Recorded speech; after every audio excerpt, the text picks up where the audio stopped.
Hey, it's me, GV, and welcome to one of the toughest things I've ever done in video games, and that is beating frickin' the Providence Trial, whatever the heck it's called, Judgment in Risk of Rain Returns with the Miner. That's just beating it. I've seen people get gold. I've watched so many videos of people beating this. I don't even know how to get gold. I mean, you'd have to use the teleporter, obviously, but like, geez Louise, dude. Okay, we're going to get right into the commentary because there's so many tips that I have to go over here. So I start with a hit list as usual. This is just because permanent damage is better than everything. Hit list seems to be the way to go for 90% of the characters, if not all. And yeah, basically when you start off the first stage here, you can push the leftmost Lemurian off the stage with your LT or the shove or whatever. I'm gonna call it based on, you know, what I have for my setup, which the drill rush or whatever is on LT. So you can shove the elite Lemurian off, and you can do that with a lot of different elites in this run. And then you just have to basically hope and pray that you can get through the first couple of stages, because the first couple of stages are by far the absolute worst, because you have nothing and the miner is so close range, and yeah, it's just freaking awful. It's just capital A awful. So you have to hope that you get good hit list RNG, and then you have to hope that, you know, you can just not get hit by missiles and slams. Also, the first two golems are like immune. Okay, we're moving fast here. So we're gonna get the hard light afterburner, the gasoline. We're gonna get the energy cell, which seems to be better than everything now that I have played so many Judgment Trials, and the Guardian's Heart. And then yeah, so the reason we get the hard light afterburner is because basically your LB, your utility skill, I should call it, basically makes you invincible, as well as your shove makes you invincible. So if you have three, utility skills, you can basically be invincible 3 times. Now that sounds overpowered, but it is not. It's not. Like, this is still incredibly difficult. In a nutshell, it's just so hard because you have no health and you have to be close range, basically. So you really, really, really have to get good at using your skills as the miner. Here, I usually shove the yellow crabs off. So I hope that they're still on the rope, and then I climb up and I use my shove to shove them off of the ledge just because they're such a pain to deal with. And then basically, as you can see here, I'm just kind of looping everybody around and then using my LB when I have it. And yeah, you're going to have a lot of close calls just because, again, it's just incredibly difficult. So I'm using my ultimate, when they're all grouped up. I'm using my LB, my utility, when they're all grouped up as well. And then trying to use my utility when the magma worm comes out to make sure that I am, invincible and I'm not taking damage, obviously, when the magma worm is coming out and landing. So, yeah, for the second stage, I would say try to shove the yellow crabs off because there's one that spawns to the top left, one that spawns to the top right if you can. If you can't, try to loop them as best as you can. And then, just hope and pray as usual. And make sure your guardian's heart recharges whenever you have no health. As you can see here, I survived by the skin of my teeth. A whole bunch of times. Like I said, the first 2 stages are by far the hardest. Like, if you can get past the first 2 stages, you're somewhat good. Not really, because it's still, you can die in an instant no matter what you do, as usual in Risk of Rain. But yeah, you can see I'm just grouping up all the enemies, using my abilities when I can. And I'm so glad I did not die like the 15 times I was at 1 HP here, because obviously then I wouldn't have gotten the win, which has taken hours and hours and hours and hours and hours and hours and hours and hours and hours of practice. This, I thought Hand D and Enforcer would be bad. The Miner is way worse. Way worse. I'm not looking forward to the mercenary. So we're going to grab an energy cell so we attack faster at low HP. Lensmaker's glasses for crit. We're going to get the unstable watch as usual. And then rapid mitosis, because we can stack it with another rapid mitosis to make it so that, you know, we always have the watch. Because the watch is huge. The watch is, I mean, if the watch didn't exist in these runs, we would be in quite a lot of danger. So as usual, I'm trying to go for the hit list targets. You know, when the yellow thing appears, I'm trying to take them out because obviously permanent damage. I don't think we have particularly good RNG for this run for the hit list. So it's not like completely necessary, but obviously it helps out if you have more damage. And yeah, you could take a breather on stage 3 because this one is pretty easy. The only thing you got to watch out for really is the fire trails. The fire trails will deal a lot of chip damage to you. So you can see this dude up here. I'm probably going to use the watch just to get rid of him because, yeah, that fire trail will just chip you down. And then you want to really conserve your heals because, you know, you'll be needing them in between the rounds. So the imps. So yeah, the other thing with the miner is his basic attack will chain stun a lot of enemies. Not all. Like in the first stage, the first 2 golems, they don't get stunned for some reason. I don't know why. And the first 2 Lemurian elites don't get stunned either. So here, I know this guy's going to spawn, so I'm going to start attacking him here. And then I know there's going to be another one to the right. So I'm going to start attacking this guy as well. And then hopefully not getting hit. And then I know the Lynx Totem boss is going to spawn. This guy gets chain stun. Lynx Totem is a total joke of a boss, so I don't even need to use the watch to take him out. He is very easy. And then, yeah, let's see. What other tips? Your ultimate is kind of useless. It's only good for dealing damage when all the enemies are grouped up. And to obviously put you in the air if you can avoid something. Really, it's all about your LB, your utility skill. That's why we take Hard Light Afterburner because, yeah, you just want to basically always be immune. And sometimes it's good just to button mash if you're about to die, like spam all your stuff because you'll be invincible with your Drill Rush and your utility skill. Okay, so here I think I take the Frost Relic because you'll always be around enemies, obviously. So that Frost Relic will do some work. We're going to keep building crit with the Lensmaker's glasses. I take the Ukulele for some extra damage, and I take Ifrit's Horn, which, yeah, definitely seems to be the best out of all the other options. Ifrit's Horn for sure seems to be better than the other 2. The shield just isn't that much, and then the imp doesn't seem to do much. So stage 4, yeah, this one's kind of easy. I mean, they're all, any of them can just kill you in an instant, so you have to be really careful. I have recently started going to the top left here because, yeah, the little children will come up to me, but you got to watch out for the missiles, as you can see there from the big guys. The big guys, if they're an elite, holy crap, yeah, you can see here how much damage they do.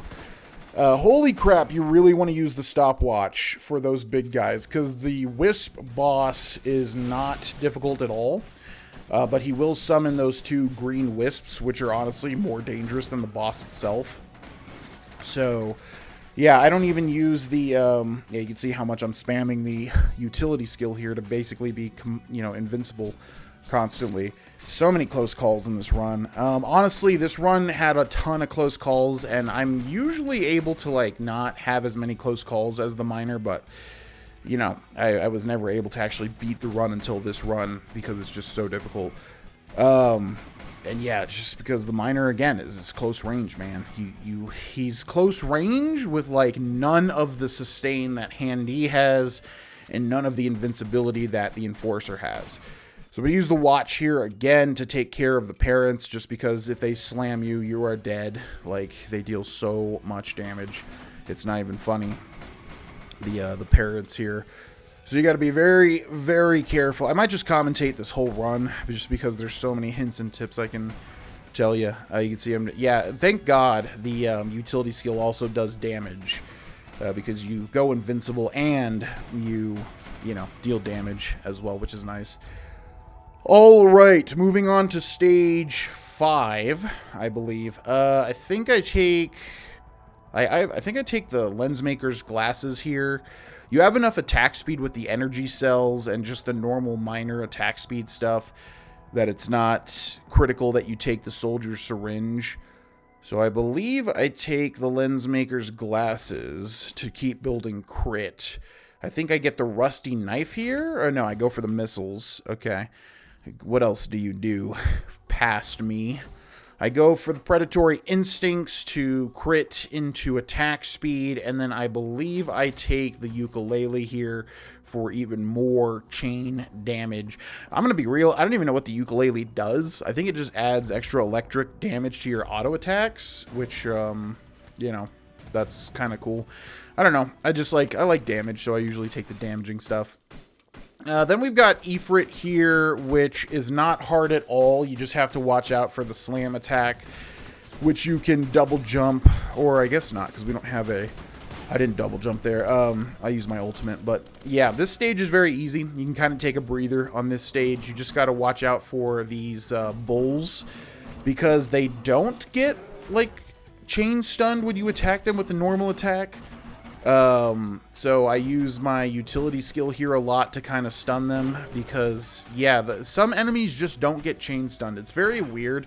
Like 90% of the enemies do, but then, you know, a good 10% don't get chain stunned. And those are the ones you really have to be careful about because, yeah, the miner just needs, like, armor or something. I feel like they should give the miner a passive armor because, yeah, this character is terrible. Like, he's really fun. And I'm sure I'm just really bad at him, too. Like, I'm sure if you really get godlike as him... we're going to take the armor here, by the way, obviously, because, you know, you're going to be constantly getting hit all the time. Fire shield instead of the spike strip, just because I figure burst damage back is better than... you know, the spike strip CC or whatever. We're going to grab another Guardian's Heart, and we're going to grab a rusty knife, because bleed is actually pretty decent. As far as I've seen, like, bleed actually deals decent DPS. But yeah, I guess if you get to be god level at the miner, you know, he can be good, but, like, man, he just really needs, like, a passive, you know, you build armor as you attack ability or something. I don't know. Maybe just all the characters need passives, and then that would be a good one for the miner.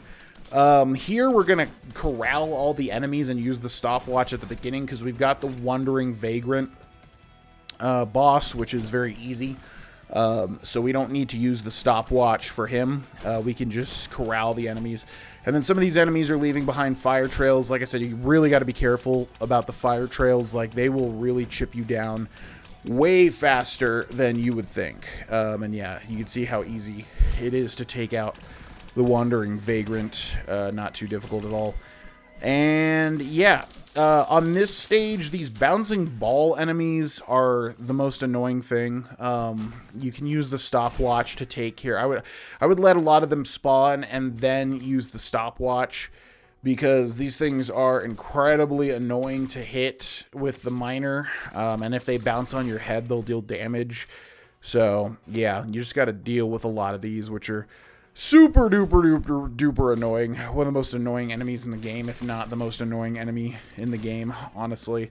But you can see we're still building our hit list. This might be the last one. I can't really see. It's too small. So we're constantly increasing our damage. Our damage and DPS output is huge right now. But obviously it doesn't matter too much, because if we ever stand still, we're just going to die instantly because we have no HP. So yeah, do I take another heal here? I think I'd take a heal here just to be safe, and then I'm trying to look at these items and figure out what I want to take.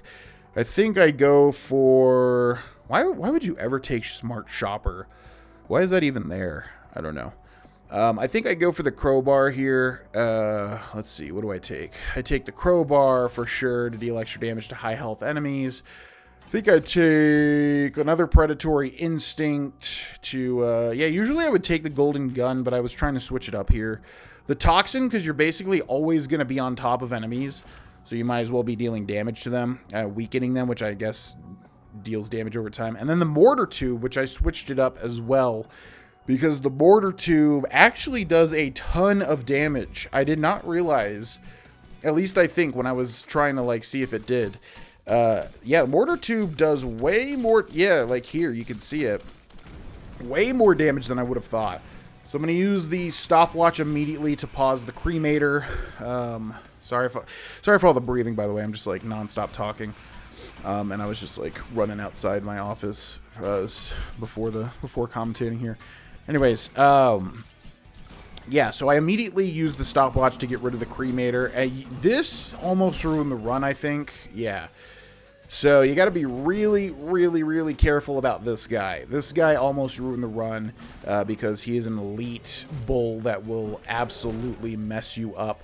And yeah, he's scary. So you got to be really careful. Otherwise, the lava level isn't that particularly hard. I would definitely save the stopwatch. And by the way, you can use the stopwatch as much as you want. Like obviously, if you're just wanting to beat this, you can obviously just wait for the stopwatch to, you know, come back up and take it extremely slow. I'm way too impatient for that. So that's why I just keep, you know, and obviously it doesn't make for a very interesting video. So I use it when it's up. But yeah, these guys all have fire trails. These guys have ruined my runs multiple times because of the fire. Again, that fire, man, it's a killer. So you got to be very, very careful here. I think I'm trying to wait out the stopwatch just to make sure I don't die here since my health is kind of low. Because, yeah, again, the fire is just awful. You can see I'm trying to deal damage, but it's just not even worth it because it's dealing so much damage back to me because of the fire. And then just to make absolutely sure, even though these enemies are kind of easy, I wait for the stopwatch to come up. Just because, again, you might as well take the safe route. And then you can take a look at our DPS here. It's so good that we can, you know, whittle down these enemies. Got 2 heals left, which, you know, ideally you want 3 here, but it's not the end of the world if we take, you know, if we take another heal. And you can see I'm just pausing all the time because, like, I'm really trying to figure out what's going to work best. I think here I take the Tesla coil. I do not know what's better, the Tesla coil or the Brilliant Behemoth. I'm assuming the Tesla coil. Well, yeah, we take another Rapid Mitosis to reduce the cooldown further of the watch. Another missile, and we take the Guardian's Heart as well, just to keep building up that shield. The Brilliant Behemoth may be better because you're just constantly dealing damage, but, you know, especially with the watch. So here, I basically wait for everything to jump up and group on top of me before I activate the stopwatch. So there's this gup will come over, and then I'm going to activate the stopwatch when I can basically hit everything. And we're going to DPS down the Toxic Beast. You can see the bleed doing its work as well. So yeah, that's pretty easy, but then you got to really, really watch out for these parents.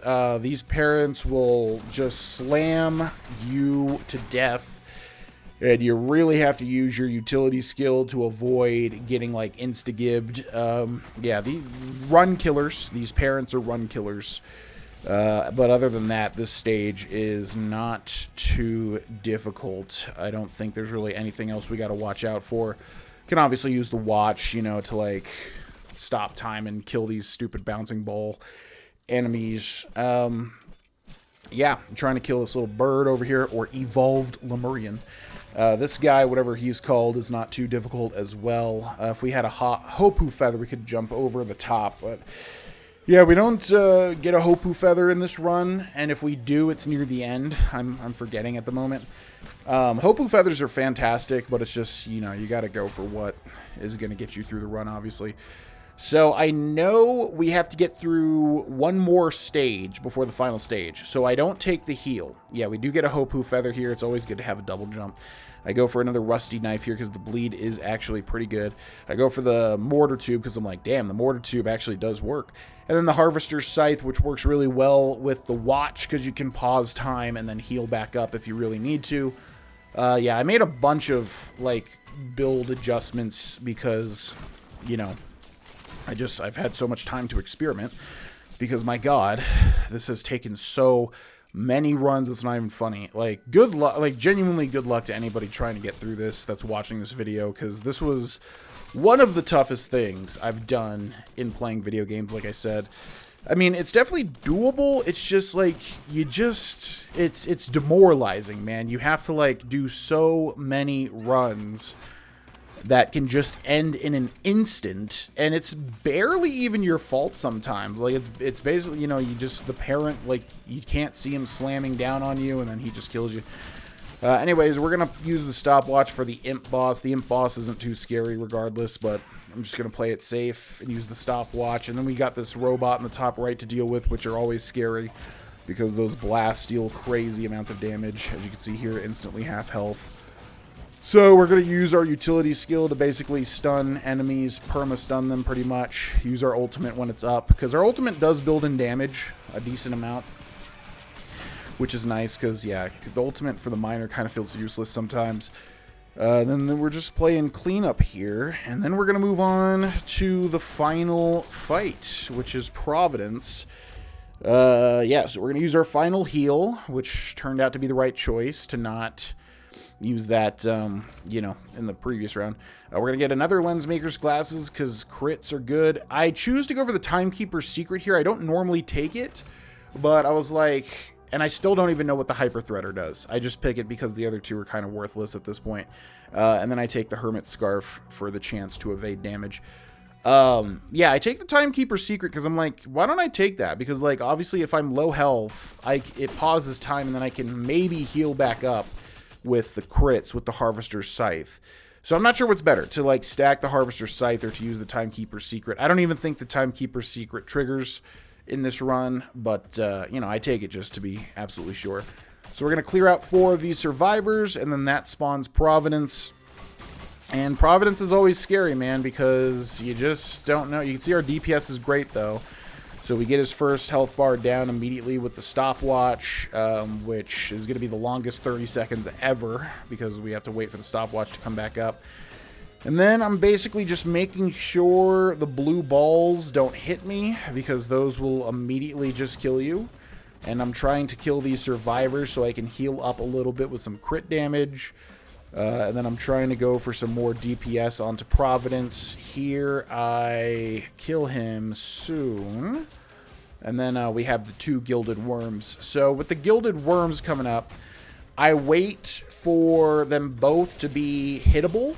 And then I use the stopwatch and basically just destroy them in an instant, as you can see here, which is really nice. And then I also heal back up with the crits, which is great as well. I'm not too worried about the survivors because they don't really do much. However, I try to keep track of them in case I need to heal back up. And yeah, this is a scary moment because there's so much going on. It's so hard to tell what's even happening. But luckily we're able to do it. 10 seconds on our stopwatch. And yeah, we're just going to try to deal damage to Providence, you know, when he doesn't have invincibility.